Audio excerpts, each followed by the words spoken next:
Hello, and welcome to the first installment, even though it's just going to be random videos realistically, of Anatomy of a Blu-ray, where I look at the Blu-rays on my shelf here, and that's Blu-ray, yeah? Okay, that's cool, because there's DVDs over there. So I'm looking at the Blu-rays on my shelf, and I'm going to be kind of doing a minor deep dive to some degree as to whether or not the physical nature of the disc of the film is worth the purchase. This is basically because I don't currently have a job, and I felt like it would be a decent use of my time to actually watch all these fucking movies that I bought, and actually look at all the special features and stuff like that, which can be a benefit for some, like stuff like I got Criterions, I got Arrow Video, I got a lot of boutique labels, but there are also standard films that have standard special features and stuff, or none at all. So it's like, it'll be, I'll be doing a minor review on the transfers, the audio, stuff like that. It's not exactly what I'm trying to look at. Though now that I think about it, I really probably should have actually listened to the different audio track of the film I'm about to review now, which of course is Anatomy of Murder. And the 4K. So I bought this a few years back. This is the Region A locked version. There is a Region B version that has come out of the recent 2 years. But of course, I bought the Region B version from Zavi, which is actually where you can get the Region B of this, which is part of what's up there, the Columbia Classics Collection Volume 2, hence why it's kind of weird. Not really, actually, it looks fine. The lack of a barcode. There you go. So I will note packaging-wise differences, this being Region A and slightly thicker, of course, and this being Region B, but you can get the Region A version again if you get the American set. Though, in this case, the Blu-ray is also all regions, so it doesn't really matter. But also, these didn't come with slipcovers in the British set. I don't know why. I don't know if that's a thing. I've noticed both in the American sets came, for both Volume 1 and 2, came with slipcovers. These did not. And the slipcovers had alternate artwork as well. These did not. So, I'm going to basically, I've watched the film. It's taken me years to actually finally get around to watching it, despite owning this for a few years. I figured I'd watch the 4K UHD and take a look at that, but I did watch the special features on this version, and I will, of course, note down what the differences were, and for the most part, which one of the two would be worth purchasing, and is it worth the physical media purchase. So, I'm not exactly, given it's my first video doing this, I'm kind of just going to be on a ramble, but I do have some notes. I took some notes, not during the movie, post the movie. Of course, there's a lot of other stuff you could look up, other websites and stuff like that, where I do, of course, get some specs from, say, Blu-ray.com, and is it Ultra HD Digest? High Def Digest? They're the two main sources I usually go for when I'm looking for, like, reviews of movies. And they usually give a different enough, comparison. But I do usually prefer the formatting of Blu-ray.com, despite the fact that it's not exactly user-friendly on a mobile device, which is bewildering to me, but still. So the basic thing I can note about the two films is that, in terms of the basic function, visually and audio-wise, not very much difference. They're both a 4K scan. Obviously, this is a UHD, so it comes with HDR10. Does not come with Dolby Vision or Dolby HDR10+, just straight up HDR10, which is good because that's what my system runs on. I don't have a TV that can run Dolby Vision or HDR10+, but my player can. I also have an all-region player. I'm not going to mark the specs. I'm not going to go into detail of bitrate or the specs of my technology. I'm just going to go and base on my own opinion of what I was able to look at. I did take a browse through some of the scenes of this. I believe it was straight mono that it played with automatically, because the Criterion release does come with two audio tracks, a mono and a 5.1. I listened to the Dolby Atmos track, which is the only extra track that comes on this, because this comes with both the same audio. mono and 5.1, and it sounded fine. Like, it's because it's a film. It's very heavy dialogue film, which is very center focus, which is fine, but it gave you some broad structure with like outside scenes, especially with cars going by, people walking around, outside chatter. But the score done by Duke Ellington really like sounded great. I think it sounded a bit better. Like one of the special features videos I watched on this was talking about Duke Ellington's score, and I think because they used the mono audio from it, it might have been a 5.1, but I kind of preferred the mono sound to the score, so a bit more just condensed into the middle. But again, it is to your whims. If you're more of a purist and you want to go straight for the mono, go for it. I just kind of wanted to see what the best available thing is in the technical terms of best available. So Dolby Atmos, Dolby 4K, and all that kind of stuff. In this case, it's not Dolby 4K, but you know what I mean. I did look at the images wise. I just think that the 4K UHD just is a bit more crisp. This is obviously an older master, but it is still a 4K transfer because it's obviously still reduced to basically a 2K intermediate onto a 1080p disc, you know. Well, it's still a 4K intermediate, but you know what I mean. Like, it's still reduced to a 1080p disc, which I can only imagine probably looks the same for this 1080p disc, because this does have two discs. But I prefer this for the image-wise. Sound-wise, I'd be fine with any of them. Usually, some films, if they've got pretty bad audio, say, you know, like cheesy 80s slasher films or whatever that have gotten 4K remasters, I'll occasionally switch between the audio functions because I might want to try find a good track that suits me. The 7.1 Dolby Atmos never disrupted me. It never made me feel out of place. It felt natural and good, which is good. That means that a good modern audio mix can sound good compared to what is apparently still a really good mono mix. So that's good news. You know, I've had a few of the 4Ks in my life where I've had to go between the mono, the 5.1, and the 7.1, and I've stuck with the 5.1 because 7.1 is too wide and weird, and the 5.1 in this case for a particular film, this was House by the Cemetery, the mono was too hissy. But the 5.1 just landed it perfectly because the Dolby Atmos was like, oh, let's try to remove all the hiss, and it gave like no atmosphere. So that was a bad Dolby Atmos track. But this isn't like that. This sounds really good. In terms of packaging, of course, you get your standard case. It's slim, which is fine. Pops open. You've got two discs. You've got the Blu-ray in red.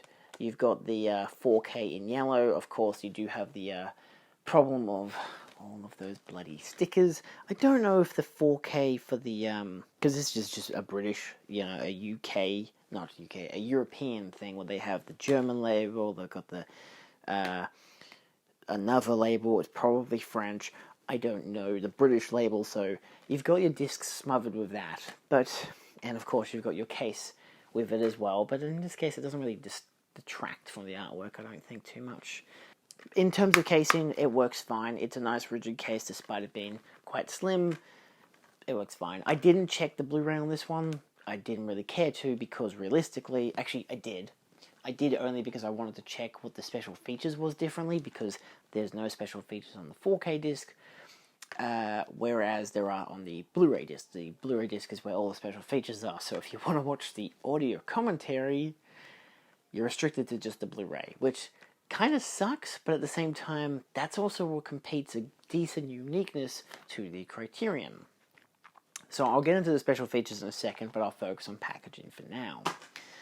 So of course, you've got your Criterion, which I always love the Criterion packaging. It always looks fantastic. So for me, it's the easy winner, but you still do have the Criterion logo. I don't find that to be a detraction, neither with the spine, but it just looks nice. It looks and feels great. Obviously, same old look where you've got your specifics of the functions of, hey, this is what the year is and all that jazz. Tells you about the film, tells you about the transfer and all the special features you can get, and just all the regular jazz. It's nice stuff. It's always the same format. It's great. Gotta love Criterion. Good, strong case. Obviously, the disc is nice. I like the disc. You know, it's this Criterion C with the little man in the middle. It keeps its iconography, and there's no hesitation there. It does come with a booklet, which is a very good benefit because that has its own essay in it. And it obviously has its own unique artwork, which is very nice.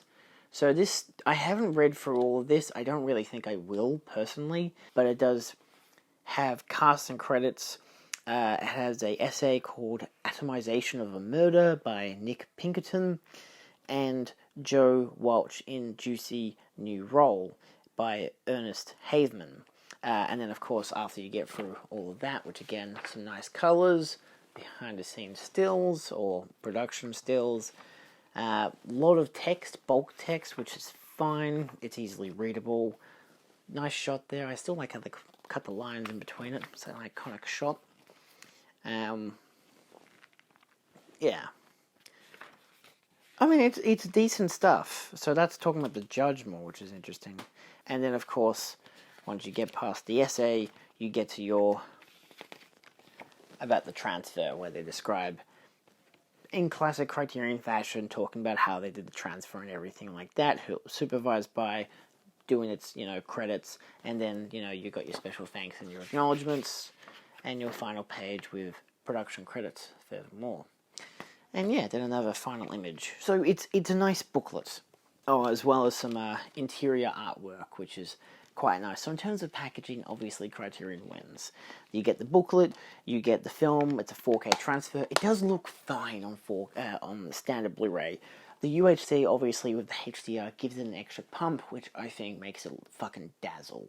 It looks a bit flatter on this, but realistically, either or works. It's not as easy to get the 4K UHD because you can only get it in the Columbia set, which really sucks, but I wanted to get that set because it came with Social Network, Taxi Driver, as well as Stripes and Oliver, which I didn't personally have on Blu-ray.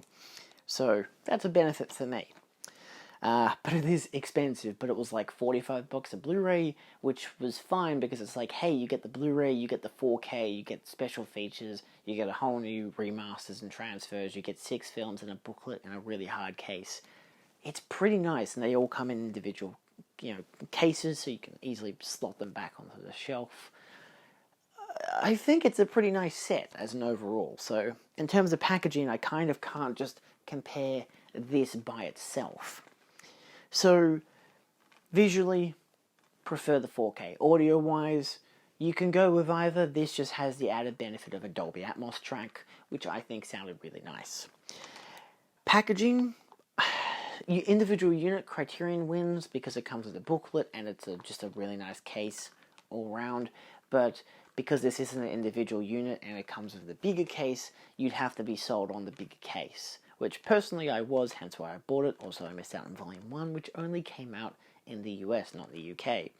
I'm in Australia, but still. I will also note that the Blu-ray of this doesn't come with the Dolby Atmos track. It only comes with the 5.1 and the mono, basically the same as this. In which regard, I'd probably say that the Criterion wins Blu-ray-wise, because now I'm going to skip the 4K disc because it's just the visuals and the new audio. 4K disc is gorgeous. How do I compare the Blu-ray discs? Now, in terms of basic formatting, when you chuck it on, obviously, Criterion has its own menu. It has the jazz playing. It's beautiful. You get your easy subtracks from, like, movie chapters and stuff like that. Supplements, which is where you get your special features, to which there is an abundance. It's all very linear for how it goes. It describes what each of the special features is, which is really nice. It doesn't tell you the length of them, which is the only thing that this does differently. This, however, whilst giving you the opening menu, which I don't recall it having any audio playing at all, which was a bit dull, because it's Duke Ellington, it's a great bloody soundtrack. It's about a great score.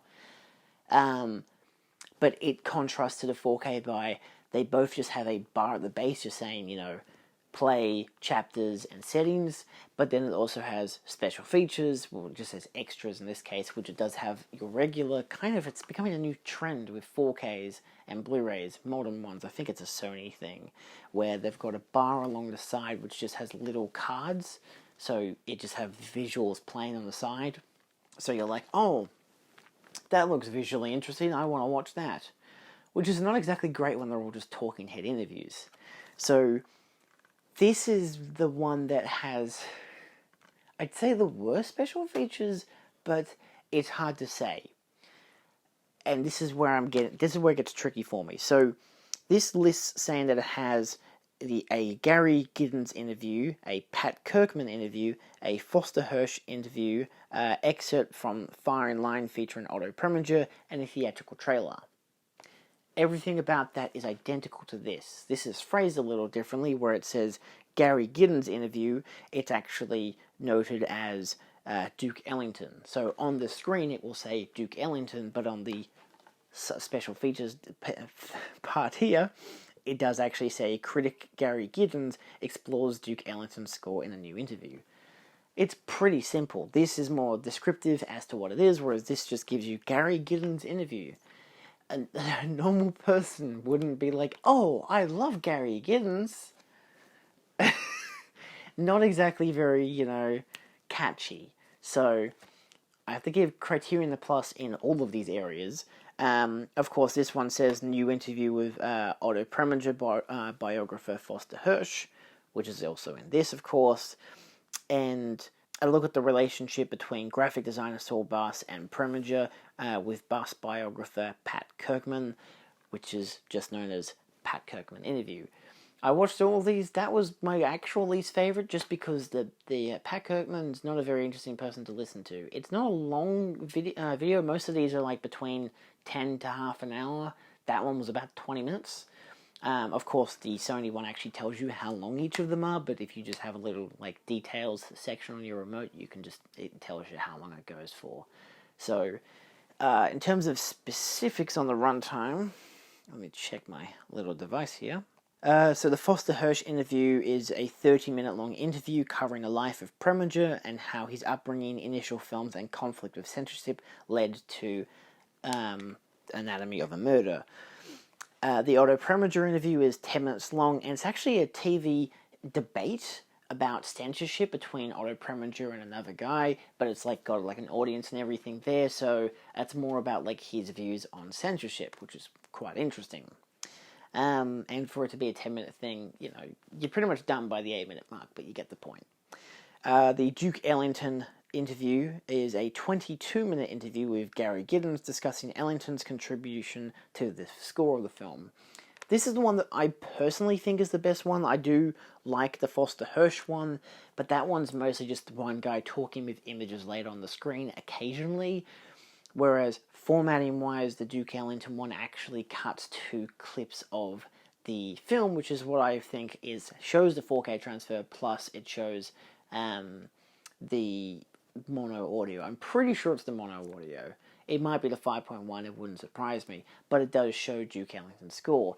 It does actually get to the point showing, talking about the individual musicians and how they each contributed to some degree and whatever, and how the end credits one had, it talks about these single notes that's portrayed in it, and how, in the original, if you listen to the soundtrack recording, it's actually played differently and stuff like that.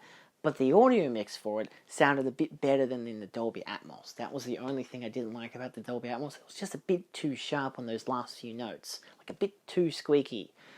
And it's coming from trumpet, so I know how trumpets can be squeaky. I used to play in a band. So, yeah, I feel like maybe the 5.1 mix might be a better one to go for that reason. Maybe even the mono initially. But yeah, that was my only criticism of the Dolby Atmos track. But I personally preferred that Duke Ellington interview as my favourite of the bunch. Then, of course, there's this Saul Bass interview with Pat Kirkman, which is 15 minutes long.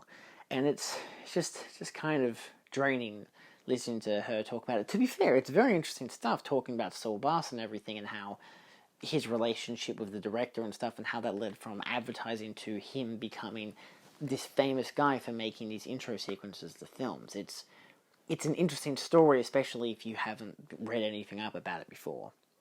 However, the Criterion benefits separately. So I will mention, of course, that the 4K is the only one of the two to come with a commentary, which actually is just Foster Hirsch in a commentary about the film. Now, given it's a 2 hour and 40 minute long film and I hadn't seen it before, I'm not going to watch it again on just the Blu-ray for the commentary, which I think is a bit of a misstep in terms of the 4K. I feel like it really could have easily been like, hey, here's a 4K, plus in the 4K, you also get a commentary, which will also be featured on the Blu-ray. But no, they just put it on the Blu-ray, and they didn't put it on the 4K, and I think that was a bad idea. You know, I'm not. If I want to watch the film again, I would want to watch it in the highest quality possible and listen to the commentary. But I think realistically, the Foster Hirsch interview, which is the one that talks about Preminger, I don't really know if I'd need to listen to that. That one seems to be pretty new because it's specifically only on this release. That's the only exception that this has special features wise.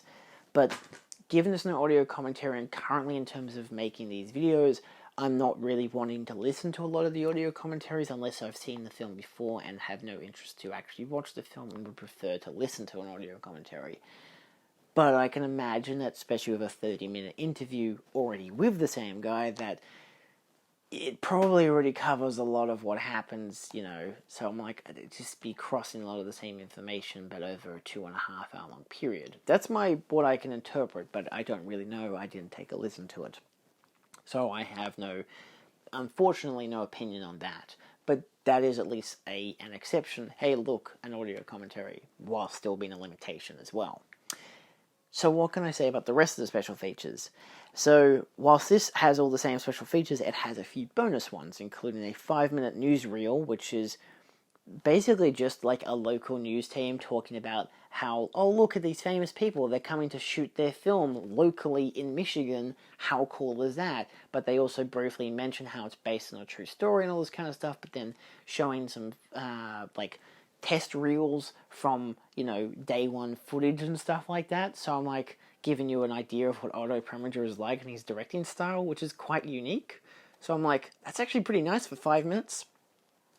You know, giving you the excitement of what it's like to be in a small town where an incident like this has happened, and they're not filming it on a soundstage, they're coming there in person to film it, which hadn't really happened. So it's like, hey, that's pretty cool. So it gives you an idea of what the townspeople were like, saying like, oh, you know, Jimmy Stewart and the other stars, they'd go and have dinner and whatever, but we wouldn't interrupt them too much, we'd let them be and whatever, but they were really friendly. Like, it's so interesting for a 5-minute thing. You're like, geez, 5 minutes? I'm like, 2.5 minutes of that is basically like, you know, on-set stuff, which realistically you can skip, but it gives you an interesting idea of what it was like to be on set during those first couple of days.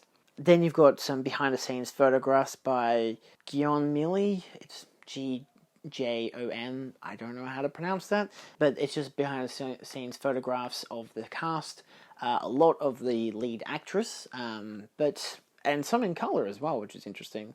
But yeah, I mean, mostly it's just some interesting behind-the-scenes images, which is quite nice. Maybe 10 to 20 of them, 30 at most. And then last but not least, this one exclusively has Anatomy of Anatomy, in quotations, which is a 30-minute mini-documentary discussing the real-life events based around the film and how the book and the film, you know, affected the community of where it was filmed. It's basically like, oh, a bunch of the townsfolk like make this mini-documentary and narrate over it, talking about their experiences with the making of the film, how the real-life effects were and stuff like that, and how they've come to still love the film, and like, hey, this is that one, you know, cup that the actress drunk out of for like the whole time she was here, and no one's drunk out of it since, or at least that's what we think, you know. Like, it's got some nice tongue-in-cheek stuff. It's cute, you know. It's just a little townsfolk being like, hey, look, we got something special about our town, despite what it's actually based on. So yeah, and it's interesting to see them correlate like the real life events to the stuff that happens in the movie. So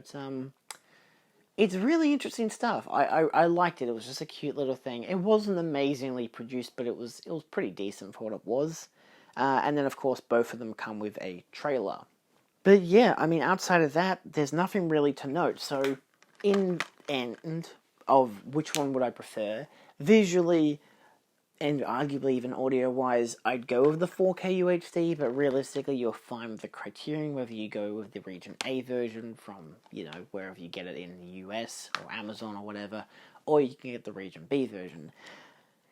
given this exists like it does, I don't know if it's out of print. I haven't heard anyone talk about that yet, so usually if they make a secondary release like this, you'd expect that there will be release issues, but I don't know. It doesn't seem to, I haven't heard anything about that. Of course, this, you do have to get the big, $200 to $300 set, which can be a bit of a nuisance. So if you want to hold out and just go for, like, hey, I just want to watch the film, given it's still just a, what do they call it? Law? Courtroom drama. This is perfectly excusable. It's got great special features. Everything about it's pretty nice. So you're only missing out on with 4K HDR and Dolby Atmos. So in the end, do I think that this was a worthy purchase, both as a box set upgrade and as an individual? As an individual, I think the Criterion is a perfectly splendid release. It's got a great transfer, it looks great, it sounds great, the special features are great, the packaging, everything it comes with, brilliant. Love it. Always loved myself a Criterion. Even though it's only Region A, which bugs me a bit, especially when it came out with Region B, but at least I don't have the stickers on it. And now I've got the 4K UHD, so it doesn't really matter. Plus I have a Region 3 player, so it doesn't bother me too much anyway. The 4K, do I think that's worth it? Only if you want to get the whole set, because you can only get it with the whole set unless you get it from like a secondary seller on eBay, and I don't know how many people are going to be selling this individually, like Lawrence of Arabia from the previous set. Yeah, I can imagine that, because it's Lawrence of Arabia, even I couldn't get my hands on it. So, yeah, this one's a bit more pickier, but because the Dolby Atmos, and it does have the extra audio commentary, plus it still has a Blu-ray with the same special features, not all, but a lot of the same, but that HDR10 really kicks it up a notch, so still worth getting separately. I don't know where you could probably watch this film digitally. I think streaming service-wise, probably the Criterion channel, but that could change. I don't know if it's on there, if they have the streaming rights, so I can't really compare, but in terms of getting it as a physical property, I recommend it. So, yeah, as an overall, it's a good product, it's a great film, totally worth picking up if you get the chance to. So, given that this is my first Anatomy of a Blu-ray, yes, I chose that name because I figured, hey, I could do Anatomy of a Murder first, and that would be pretty catchy. If you have any suggestions of what I can do, or what I should do as a, add-on to these kind of videos, maybe talk about what the film actually is about, whatever. But at the same time, I don't know if you would prefer me to describe what happens in the film or not. Like, do you need a plot synopsis before I actually talk about the film, or do you want me to just chuck down a description down below? Either way, any opinions, thoughts, queries, whatever, feel free to discuss it down below. It obviously takes a lot of time to go into research of these films, from the fact that this is 2.5 hours, 2 hours and 40 minutes, in fact, plus an extra hour and a bit of special features to watch. And of course, in this case, I have to compare two different releases, the Criterion and the 4K, so it's a unique one. Not all of my videos I expect in this range to be like this. Like, I have simple films, much like Groundhog Day here, which is the 4K Blu-ray. Will I be comparing, say, the 4K to the Blu-ray? I might compare transfers, but for the most part, it's the best quality product, the 4K, what do I think visually, audio-wise, and special features-wise, which are usually refrained for the Blu-ray anyway. So that gives me a reason to at least check out what the Blu-ray transfer looks like. But yeah, so that's all for now. Thank you so much for watching. If you've enjoyed, feel free to like, share, and subscribe for more. Obviously, I have a lot of films on the shelf. If you would like particular, ones for me to watch and to review, hopefully I'll have them on my shelf and I can do that. I'm hoping to go in alphabetical order to some degree, but at the same time, I don't know, I just watched Amazing Spider-Man. I don't really want to have to talk about that film because I don't have the 2-disc edition, which comes with more special features.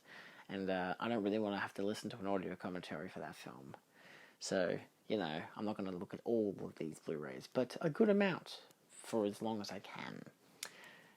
That's all for now. Thanks for watching. See you next time. Adios.